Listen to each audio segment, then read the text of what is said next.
dear students, dear executive board of the Jacob Abbey Global Institute for Leadership Studies, dear judges, it is a pleasure for us to have you all together this morning, this afternoon, or this evening, depending on where you are located, to present the result of our work, the Fearless Group.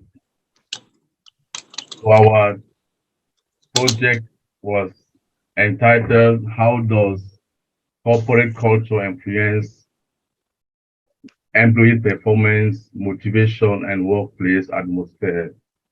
So as a group, we work in order to deliver and present this work for you today. So our group is composed by myself, Romial Kenmunye, currently living in Germany, and my colleague Simon Firen, my sister Oyakatu Osman, David Nayo Kidibi, and last not the least, Stephen Oyene Labi.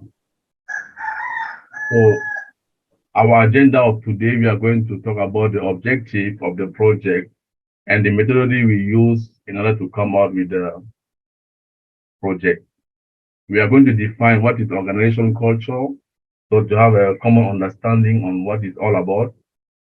And we are going to talk about how does culture matter, how culture affects employees' engagement, and what is the impact of organization culture on performance, how to build a high-performing workforce, and we have a conclusion recommendation, and also we'll be also pleased to receive some questions and also be happy to answer your questions.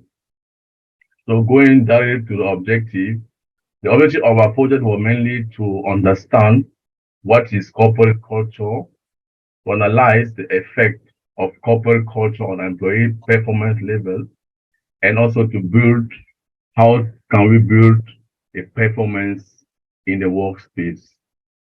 So we used two types of methodology. First one was literature review, and second one was quantitative analysis to gather information as a team. Everyone has something to do, and we come together to analyze all the sources and to define and also draft our project presentation. So we talk a lot about organizational culture, but what is organizational culture really?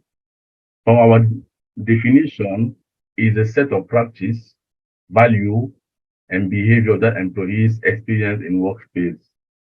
So an organizational culture is usually defined by the leadership, and we are here actually having since almost 9 weeks now strategic masterclass on strategic leadership, and we can also see that leadership also has an impact or influence on organizational culture. So what is culture? Culture is actually everything we do. It's about vision, it's about mission, it's about sharing belief, the reward, recognition process, the style of communication, the feedback, the language we use, the written and the unwritten rules, custom, and follow. So these are the things that we in our daily life, as in our organization, we always do this. So there is a direct relationship between organization culture and employees because the way that organization define or design the culture, the rules, has a positive or negative effect on employees' engagement, motivation, and performance. So the graph you are the figure you are saying now, we can see that two, there are four common type of company culture, which they are also divided as internal and external or flexible or stability. So we see that on the left side, we have the internal one. So the clan. Clan is more on growing together as a family. So this could be a culture of this kind of group. So the other one is the hierarchy, is more on structure, doing the right things. So doing things that is right. So on the right side, we have another two one, which are advocacy, mainly on things out of the box, so being more creative. And the last one is the market, so it's more on results. So doing thing has to be done, so it's more about results. So you can see that depending of the organization, they can choose which culture matter most for them. So there's also a cultural profile. It's more on innovative, aggressive outcome. All these things are the different type of cultural profile that an organization can decide to use or to implement in their company. So why does culture matter? Culture matter because it helps and maintain unique identity of for the organization. Because when you see people behaving like that, you can just think that these people are working for this organization because they have this culture. It provides also a sense of belonging and stability to the people in the organization. It also helps maintain the performance and valuable talent. It also creates culture of engagement and increase employees' productivity. And last, it also keep people happy, excited about their workspace. So how do we engage? We call how culture affects employees' engagement. Statistically shows that 87% of the organization they all agree that employee engagement and culture are two things that is very important for an organization, and they need to work on that. So the to easily the easiest solution would be how each company design their culture, their organizational culture. And if we take an example of two companies, like the first company, company A, for example, they are more structural in the sense that for an employee to do anything, they need to ask for the top management. They need to pass through the bureaucracy, and at the end, it takes time. But the other organizational or the other company B might be more flexible in the way that they trust what the employees are doing. They know that the company are qualified to do a certain thing, and they let the company be more creative. And you will see that the company A and B, even though they have the same size, but the result at the end of the day are not the same. So it's very important for any company to really identify how they can promote productivity, engagement, employee satisfaction, employee motivation by designing a proper corporate organizational culture. So what is the impact of organizational culture on performance? The impacts are mainly when we all talk about transparency, clear expectation, provide continuous feedback, and offer the right recognition. Employees can easily understand what is expected of them. So a culture also allows employees to be open, honest, and independent, and more efficient. The motivation of the employees. What is motivation? Because we all talk about motivation, but the motivation is kind of the level of enthusiasm, energy, commitment, and creativity that an employee bring to their role in the daily life. So we have two type of motivation. The first one is an intrinsic motivation. It's more on when you do something because it personally rewards you. So you do because you want to do it. You think that if I do it, I'm feel comfortable, I'm happy to doing my job and I will get a reward. But the other one is the extrinsic motivation. Is basically when you do something because you have to do it. If you don't do it, you'll be punished. For example, and many company, people don't really do because they want to do because they know that okay, if I don't do it, it will be what I will be paid for. So each company should be defining their culture depending on those kind of motivation that company that employees might be looking for. So the employees motivation, for example, could be appreciation. When an employee does something, just appreciate. The management, the leadership should have appreciated.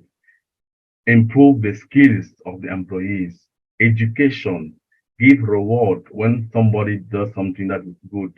Empower your employees. These are the things that we have been talking since the beginning of this program on strategic leadership.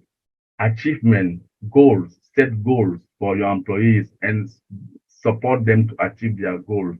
Responsibility, yes, you might delegate, but you also have to be accountable. So we know that, yes, I give this job to my employee, but I also have to support him to achieve and give promotion.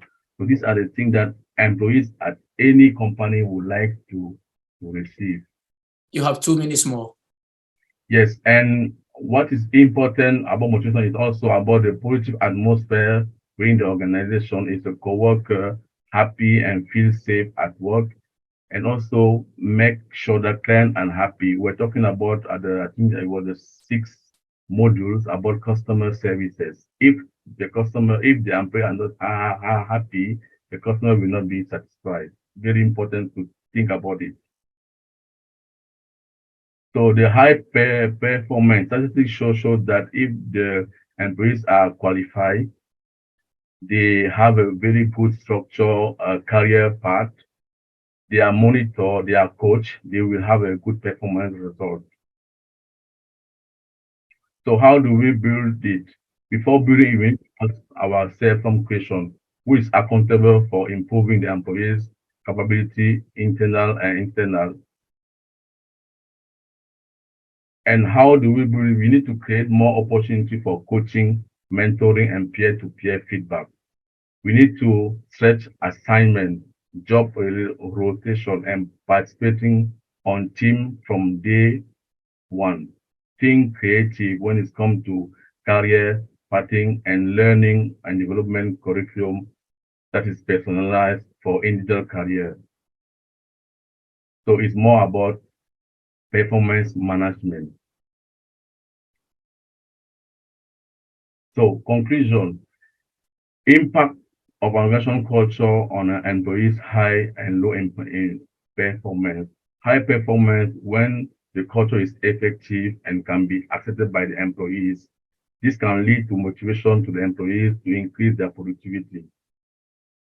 Low performance when the culture is not proper and transparent, is not accepted by the employees.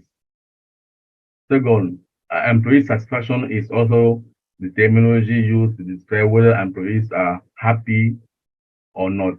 So high satisfaction is when the employees is willing to adapt to the organization, and low is when the employees is they are unhappy to adapt to the organization.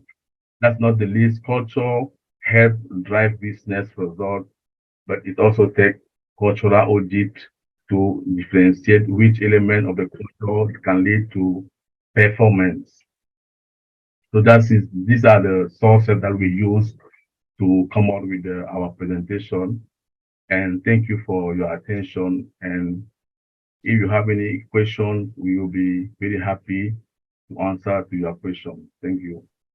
Wow, thank you very much for that powerful presentation, Team Fearless. I wanted a clarification. Yeah, I want to clarify the difference between intrinsic motivation and extrinsic motivation. Maybe anybody from your group can just throw more light on that.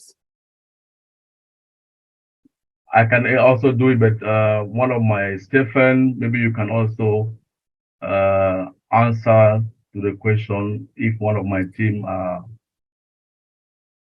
Stephen. Okay. Can you go ahead or I can Thank you so much for the wonderful presentation.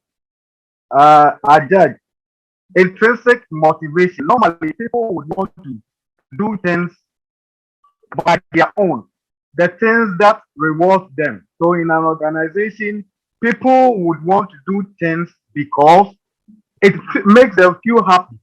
That is an intrinsic motivation. there is a strength that is within them when they are able to do certain things. It gives them it makes them happy. That is intrinsic. And then extrinsic motivation means that people will only do certain things because they are expecting certain rewards, maybe salary or salary increment or a paycheck or something. That is extrinsic motivation. Thank you. Thank you so much for that clarification. All right, great. Thank you so much. I have a question for them. Yes, sir. I have only seen in the source of references going that this is the source we use, but in their presentation I cannot see quoting any of the authorities. How this happened that these are the sources used, but in your presentation I didn't see you saying so and so use these words, so and so said this. How did you use your references? If I understood it very well, Professor, you mentioned about the sources, but on presenting we did not talk about where we got it. But if you go through the presentation, you can see that most of our figure, we mentioned the sources, and the sources are related to exactly where we mentioned at the end, where we collect some figure came from our sources. And also, if you go to the point when I was talking about the 87% of the quality learning is also coming from one of the sources. Gotcha. The figure 6, for example. Very well. What Prof is saying is, can you share that screen where you have probably that 87%? Because what Prof is saying is that we need to be cited according to, so and so 87% of this is this. So that's what he's trying to say. He just want to know exactly. Okay, good. So here, exactly here, there's supposed to be a place of where you got this percentage, percent of high performance organization that have developed some aspects of this process. So below here, actually, that is come from Brandon Hall Group Studies. Oh, okay, good. Brandon Hall Group Yeah, Studies. it's there. The source is Okay, good. underneath there. Okay, great.